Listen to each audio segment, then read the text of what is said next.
কারবালার মাঠে রাসূলুল্লাহ সাল্লাল্লাহু আলাইহি ওয়াসাল্লামের ওয়াফাতের মৃত্যুর মাত্র 50 বছর পরে, মাত্র সেই মুসলমানদেরই, তার উম্মতেরই কিছু মানুষ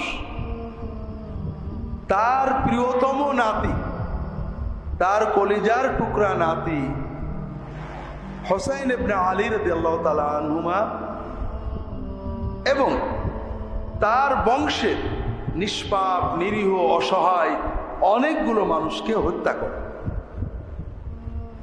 বিষয়টা খুবই জটিল যে রাসূলুল্লাহ সাল্লাল্লাহু আলাইহি ওয়াসাল্লামের প্রিয়তম নাতি তারই উম্মতের হাতে শহীদ হয়ে যাচ্ছে। এটা কষ্টের ব্যাপার, বেদনার ব্যাপার, এবং এই হত্যাকাণ্ডের ভিতরে দিয়ে উম্মতের ভিতরে চিরস্থায়ী বিভক্তি, মারামারি, ফিতনা সৃষ্টি হয়েছে। যদিও কবির কবিতায় বলে ইসলাম জিন্দা হতা হ্যায় কি জানো, হর কারবালা কে বাদ মে, কারবালার পরে ইসলাম জিন্দা হয়। তবে আমার জানার মধ্যে কারবালার পরে ইসলাম জিন্দা হয়নি, কারবালার পরে ইসলাম জিন্দা হয়নি। কারবালার ঘটনা বেদনা, ব্যথা, কষ্ট, দুঃখ, বিভক্তি দিয়েছে। কারবালার ঘটনায় যারা হত্যা কাজে শরীক হয়েছে সবাই নিহত হয়েছে, অপমৃত্যু হয়েছে, ধ্বংস হয়েছে, সবই ঠিক আছে, কিন্তু ইসলাম জিন্দা হয়েছে এরকম নজরে পড়ে না। তো যাই হোক, আমরা কারবালার ঘটনা এবং এক্ষেত্রে আমাদের করণীয় সুন্নাতের আলোকে কি হওয়া উচিত সংক্ষেপে বলানোর চেষ্টা করব ইনশাআল্লাহ। মূল বিষয় হলো রাসূলুল্লাহ সাল্লাল্লাহু আলাইহি ওয়াসাল্লাম মানবতার জন্য একটা নতুন রাজনৈতিক ব্যবস্থা আনলেন, যেটা বিশ্বে ছিল না। আরব দেশে তো ছিল নাই। আরব দেশের মানুষ ছিল কবিলাতান্ত্রিক, গোত্রভিত্তিক। কোনো রাষ্ট্র কিন্তু আরব দেশে ছিল না। রাসূলুল্লাহ যখন আসেন আরবে কোনো রাষ্ট্র ছিল না, ছিল একদম সিরিয়ার পাশে এবং পারস্যের পাশে ছোট রাষ্ট্র ছিল। রাষ্ট্র মানে একজন রাষ্ট্রপ্রধান, তার হাতে বাহিনী, বিচার আচার, জনগণ যে যে গোষ্ঠীর হোক আর যে দলের হোক রাষ্ট্রের আইন মেনে চলতে হবে। আর আরব দেশে ছিল রাষ্ট্র বলে কিছু নেই, সমাজ ছিল আর গোত্র। প্রত্যেক ব্যক্তি তার কবিলা, মন্ডল গোষ্ঠী, মন্ডলদের হেড। সে বললে অস্ত্র নিয়ে বেরিয়ে যাবে, সে বললে দাঁড়িয়ে যাবে, সে বললে লড়াই করবে। প্রত্যেক গোত্রের মানুষ তাদের গোত্রের প্রধানের নির্দেশে চলতেন। গোত্র হলো রাষ্ট্র। যুদ্ধ হবে, গোত্রের প্রধান বললে হবে, এই দলে এই দলে, ওটা উনি বলবেন। ওই সময়ে বিশ্বে রাষ্ট্র ছিল। আরবের বাইরে মিশরে, সিরিয়ায়, পারস্যে, ইউরোপে, ভারতে, চীনে সব জায়গায় রাষ্ট্র ব্যবস্থা ছিল। তবে গোত্র এবং রাষ্ট্রের একটা মিল ছিল। গোত্র ব্যবস্থা রক্তের উপরে ভিত্তি। একজন মারা গেলে তার ভাই অথবা ছেলে গোত্রের প্রধান হলো, একজন মারা গেল তার ভাই, ছেলে, ভাতিজা গোত্রের প্রধান হবে। রক্ত, বংশ এখানে মেন। আবার যে রাষ্ট্র ব্যবস্থা চালু ছিল বিশ্বে, সেটাও ছিল রক্ত বংশতান্ত্রিক। রাজা মরে গেলে রাজার ছেলে, ভাই, বউ কেউ না কেউ রাজা হবে, বাইরের কেউ না। আপনারা শুনেছেন ডেমোক্রেসি বলে একটা শব্দ আছে, আমরা বাংলায় বলি গণতন্ত্র।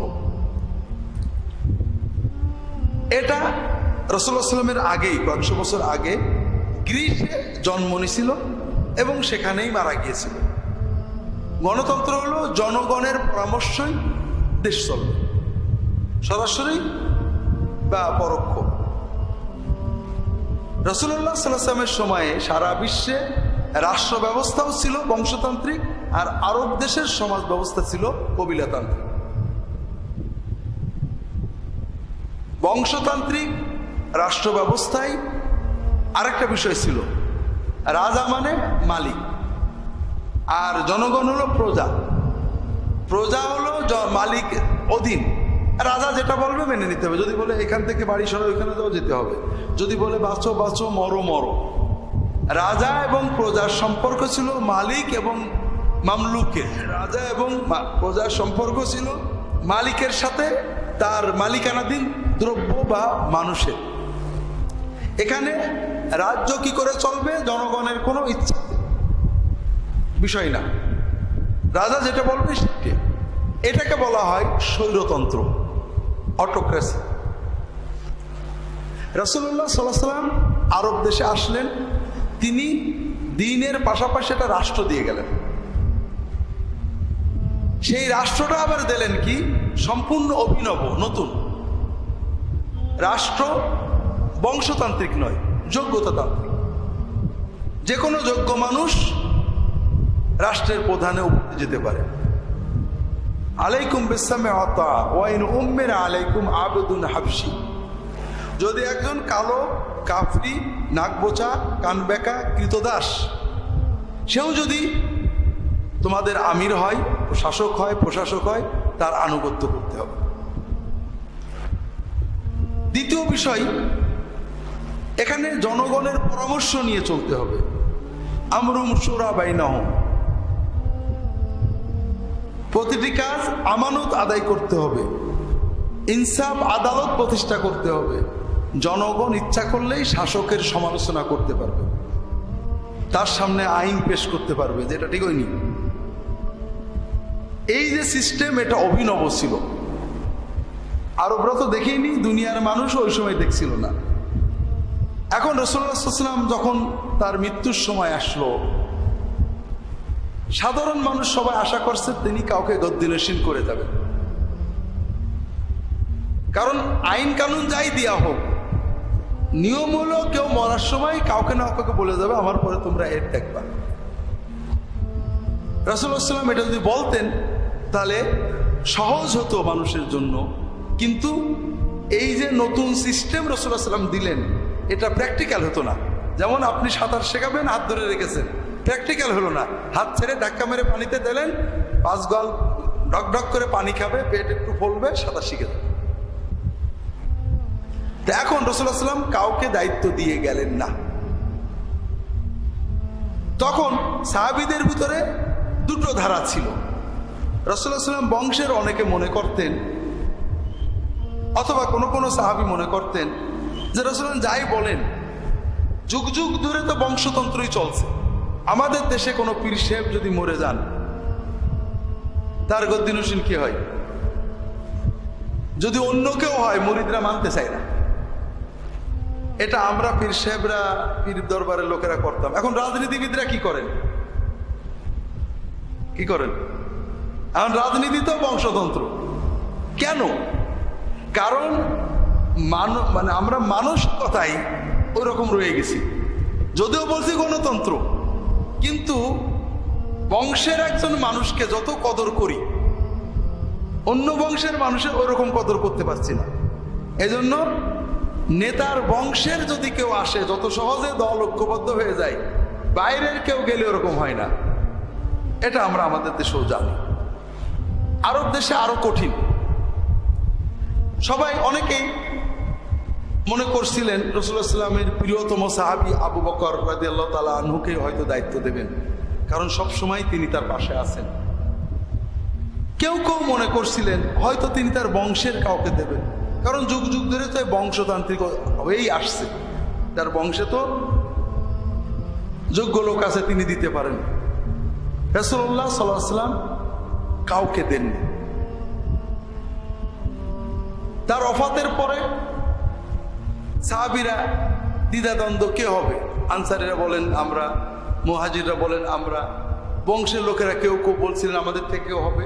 শেষ পর্যন্ত নানান রকমের কথাবার্তার মাধ্যমে আবু বকর রাদিয়াল্লাহু তাআলা আনহু খলিফা হলেন, এরপরে ওমর হলেন, এরপর ওসমান হলেন।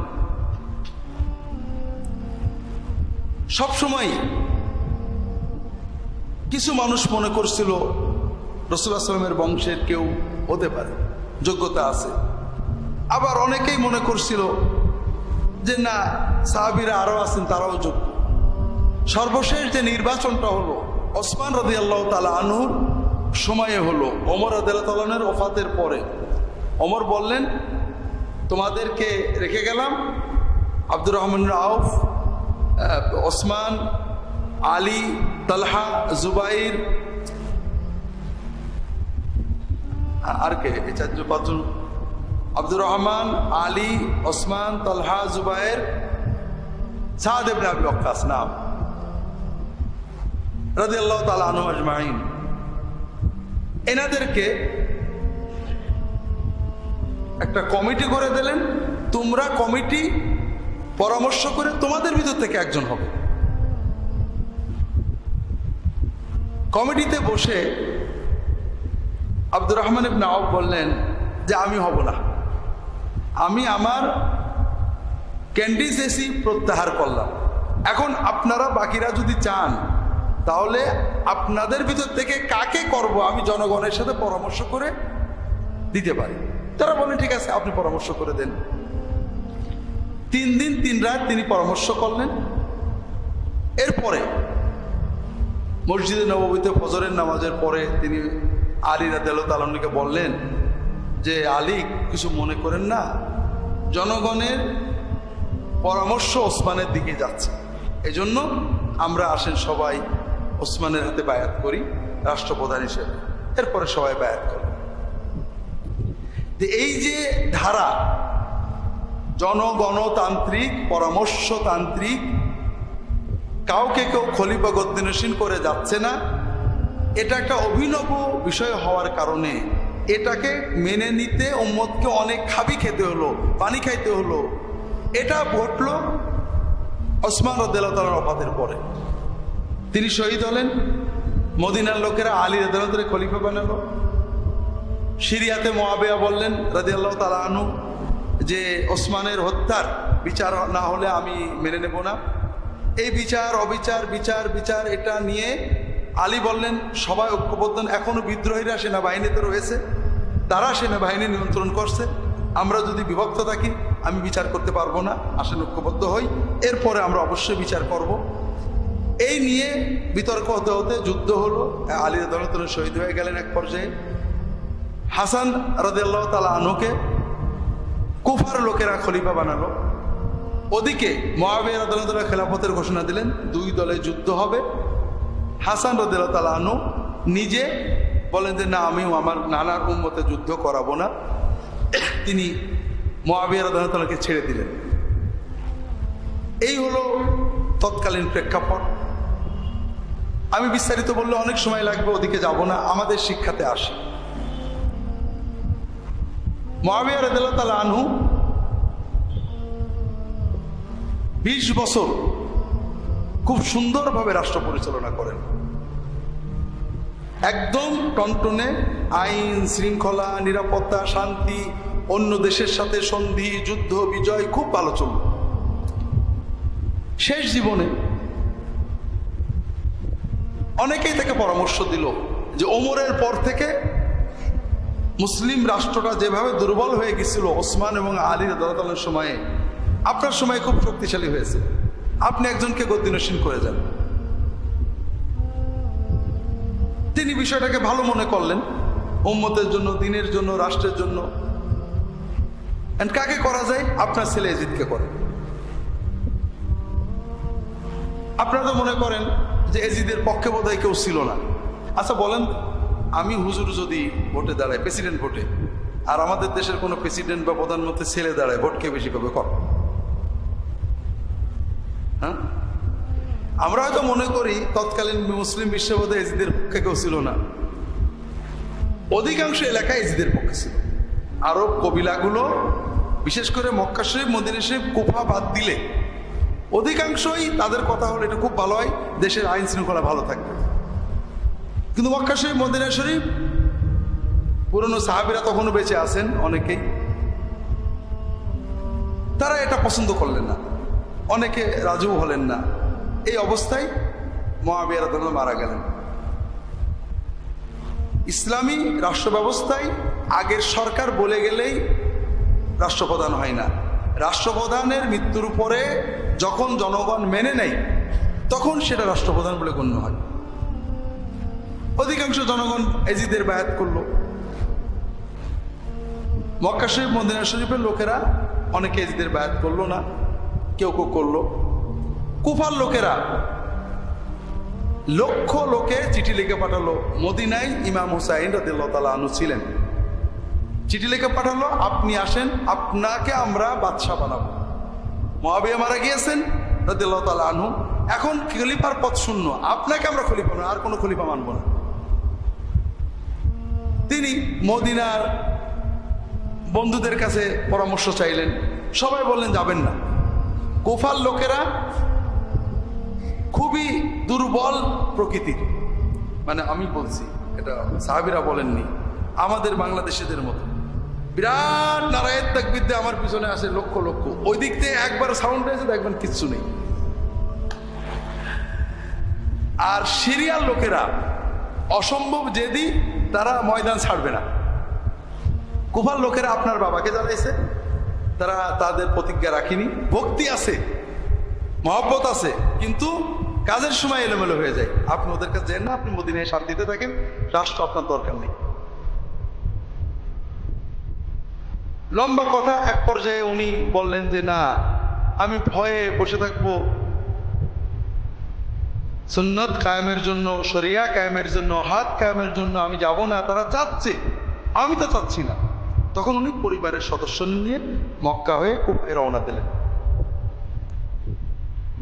উনি যুদ্ধ করতে যাননি, উনি গিয়েছেন, কুফাবাসী বায়াত করেছে, উনি তাদের দায়িত্ব গ্রহণের জন্য গেছেন। এই জন্য পরিবারের সদস্য নিয়ে গেছেন, কোনো সৈন্য নিয়ে যাননি।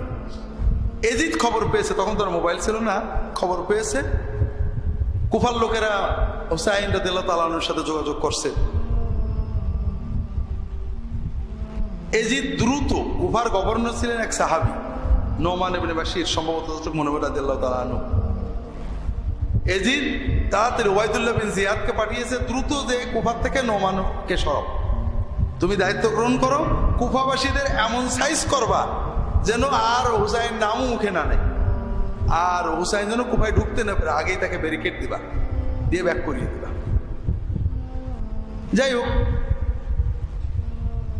ওবাইদুল্লাহ ইবনে জিয়াদ কুফায় আসার পরে কয়েকদিনের ভিতরে সব সাইজ, কুফাবাসীর আর কোনো জিন্দাবাদ নেই, এখন আর কেউ হুসাইনের পক্ষে নেই।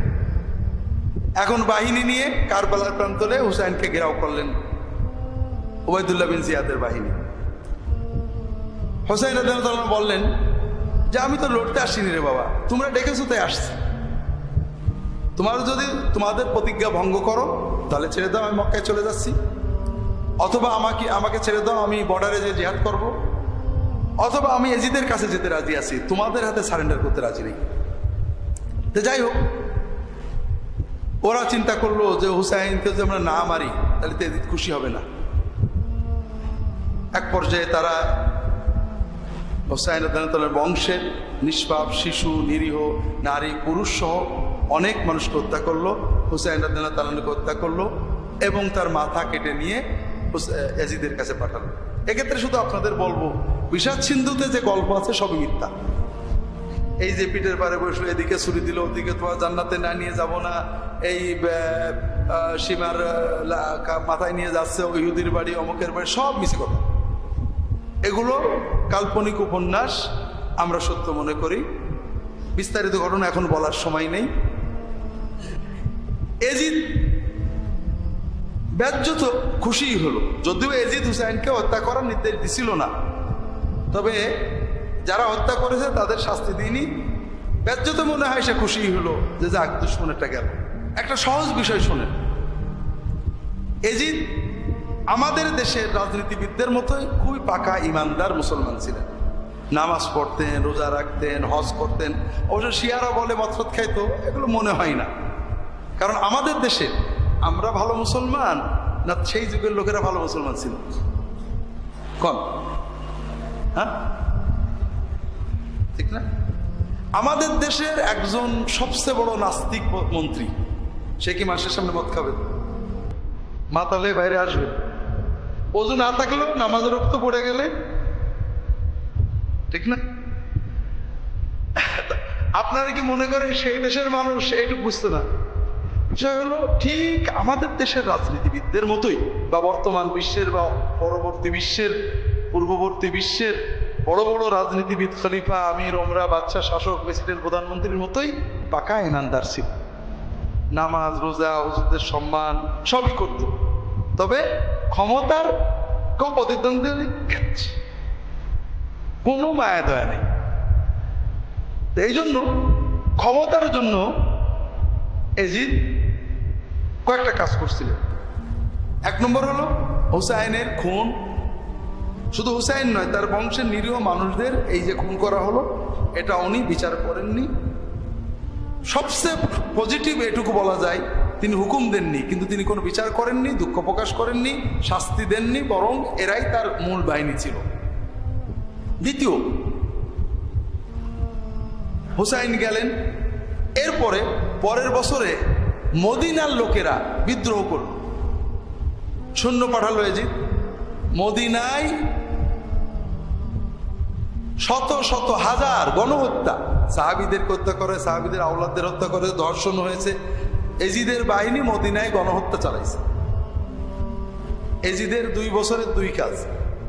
তৃতীয় বছরে মক্কায় বাহিনী পাঠালো, মক্কায় কাবা ঘরে কামান দেখলো। তৃতীয় কাজ। এই সব কিছু কেন করলো? ক্ষমতায় থাকার জন্য। মজা হলো, চতুর্থ বছরে এজিদ মারা যায়। চতুর্থ বছরে এজিদ মারা যায়। বিষাদ সিন্ধুতে যা আছে মিছে কথা। স্বাভাবিক অসুখ এসে মারা যায়। এর চেয়েও মজা হলো, দুনিয়াতে যত রাজা বাদশাহ মরে গেছে, প্রত্যেকের বংশে 100 বছর রাজা হয়েছে। এজিদের বংশে আজ পর্যন্ত কেউ রাজা হয়, আজ পর্যন্ত। এজিদের মৃত্যুর পরে তার ছেলে মুআবিয়া ইবনে ইয়াজিদ ইবনে মুআবিয়া রাজত্ব নিয়েছিলেন। বলা হয় খুব ভালো মানুষ ছিলেন। ওই উমাইয়ারা ওকে মেরে ফেলে। এরপর থেকে আজ পর্যন্ত এজিদের বংশের কেউ রাজা হয়। অন্যান্য অনেক বংশের হয়েছে, শয়তানের বংশ, ভালো মানুষের বংশ। তাহলে এখানে বড় শিক্ষা আমরা দেখছি যে যে ক্ষমতার জন্য আমরা এত কিছু করলাম, সেই ক্ষমতা না এজিদ নিজে ভোগ করলো, না তার বংশের কেউ ভোগ করতে পারলো। এর ভিতরে আমাদের অনেক শিক্ষা আছে ভাই। আল্লাহর এই বিচার কিন্তু চিরন্তন। আপনি মানুষের উপরে জুলুম করছেন, জমি কেড়ে নিচ্ছেন, মিথ্যা সাক্ষী দিচ্ছেন, খুন করছেন, হয়তোবা সমাজের মাতবরির জন্য, অথবা কিছু জমি জমা টাকা পয়সার জন্য, অথবা রাজনৈতিক ক্ষমতার জন্য। কিন্তু আপনি কি করছেন? আপনি কয়দিন এই ক্ষমতা ভোগ করবেন? হতে পারে আপনার পরে আপনার বংশের কেউই আর এই ক্ষমতা ভোগ করবে না, এই জমিতে বা তারা থাকতে পারবে না। এরকম আমাদের চোখের সামনে আশেপাশে তাকালে দেখবেন, একজন লোক বিশাল বড় লোক ছিল, দ্বিতীয় পুরুষে, তৃতীয় না, জমি তো জমি, গোরস্থান পর্যন্ত বেশি ফেলেছে, বাপের কবর পর্যন্ত বেশি ফেলেছে। তো কাজেই আমরা যারা আল্লাহর দিনের বাইরে মানুষের উপরে জুলুম করে টাকা বলেন, ক্ষমতা বলেন, শক্তি বলেন, সম্পদ বলেন জোগাড় করতে চায়, তাদের বুঝতে হবে যে সবকিছু আপনার প্ল্যানে হবে না। এজিদ বিশ্বের সবচেয়ে ক্ষমতাধর বংশের, তার পিতা মুআবিয়া রাদিয়াল্লাহু তাআলা 20 বছর একেবারে শক্তির সাথে শাসন করেছেন। তারই ছেলে, সে 4 বছরও বাঁচতে পারল না, মরে গেল। এই যে মানুষ মেরে ক্ষমতায় থাকলো, এই ক্ষমতা সে ভোগ করতে পারল না। হুসাইন রাদিয়াল্লাহু তাআলার পরিবার, মদিনার সাহাবীদের পরিবার মক্কায় কামান দেখলো, এত কিছু করলো, কিন্তু একটা গোল যে ক্ষমতাটা সুসংহত করবে, কিন্তু হলো না। আরো মজার ব্যাপার, যেটা সাধারণত ঘটে না, তার বংশের কেউ আর ক্ষমতা দেখতে পারলই না। দ্বিতীয় বিষয় হলো ইমাম হুসাইনের শাহাদত।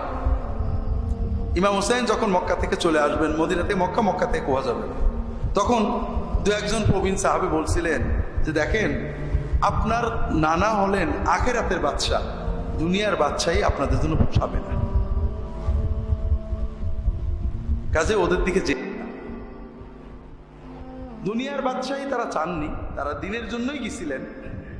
তবে আমাদের বুঝতে হবে, দুনিয়ার সাময়িক পরাজয় কিন্তু পরাজয় না। ইমাম হুসাইন মারা গিয়েছে, নির্মমভাবে শহীদ করা হয়েছে, কিন্তু বীরের মতো লড়ে মরেছে। তিনি মৃত্যুকে ভয় পাননি। আমরা বাহ্যিকভাবে দেখি যে তার মৃত্যুতে এজিদের বাহিনী ভয়ঙ্কর খুশি হয়েছে, গেছে, শেষ, আমরা জিতে গেছি। কিন্তু হুসাইন রাদিয়াল্লাহু তাআলা আনহু, তিনি মৃত্যুকে ভয় পাননি। আমরা বাহ্যিকভাবে দেখি যে তার মৃত্যুতে এজিদের বাহিনী ভয়ঙ্কর খুশি হয়েছে, গেছে, শেষ, আমরা জিতে গেছি। এজিদের বাহিনী আছে আছে, ঠিক না, স্লোগান, কিন্তু আসলে কি আছে? আছে? নেই। নেই তো নেই। কারবালার হত্যাকাণ্ডে যারা শরীক হয়েছে প্রত্যেকেই খুন হয়েছে, একজনও বাঁচে। এবং সবচেয়ে বড় কথা যে আমরা যেটাকে সাময়িক পরাজয় মনে করি, আচ্ছা ইমাম হুসাইন কি পরাজিত হয়ে গেছেন? ইতিহাস থেকে মুছে গেছে? তার বংশধর মুছে গেছে? তার মর্যাদা কি কমে গেছে? কিছুই না। কাজেই একজন লোক সাময়িক হেরে গেছে, যুদ্ধে হেরে গেছে, মরে গেছে, আমি দেখছি এই 10-20 বছরের ইতিহাসে পরাজিত না, এর নাম পরাজয় না। জয় পরাজয় 10-20 বছরে নির্ধারিত হয় না, এটা শত শত হাজার বছর পরে দেখা যাবে কে জিতলো আর কে মরল। কাজে আমরা কোনো নেককার মানুষ, কোনো ভালো মানুষ দুনিয়ায় হয়তো মরে গেছেন, হেরে গেছেন, মামলায় ঠকে গেছেন, মানুষের তাকে মাথায় ব্যাট দিয়ে মেরে ফেলেছে, কোনো খারাপ লোকে মরে গেছেন, অ্যাক্সিডেন্টে মরে গেছেন, ও লোকটা ভালো ছিল না, খবরদার। মানুষের দুনিয়ার পরিণতি দিয়ে আখেরাতের পরিণতি বিচার করলে তো বলতে হবে যে এজিদ ভালো ছিল, নাউজুবিল্লাহ ইমাম হুসাইন হেরে গেছেন, এরকম বলার সুযোগ আছে নাকি? ওই সময়ে ওই 1-2 বছর 3 বছর যাদের ইমান দুর্বল তারা এরকম চিন্তা করেছে, তাই তো হুসাইন হেরে গেল, মদিনাবাসী হেরে গেল, মক্কাবাসী হেরে গেল, তাহলে এজিদই বোধহয় ঠিক। ওই 3-4 বছর কারা চিন্তা করেছে? যাদের ইমান মজবুত হয়নি।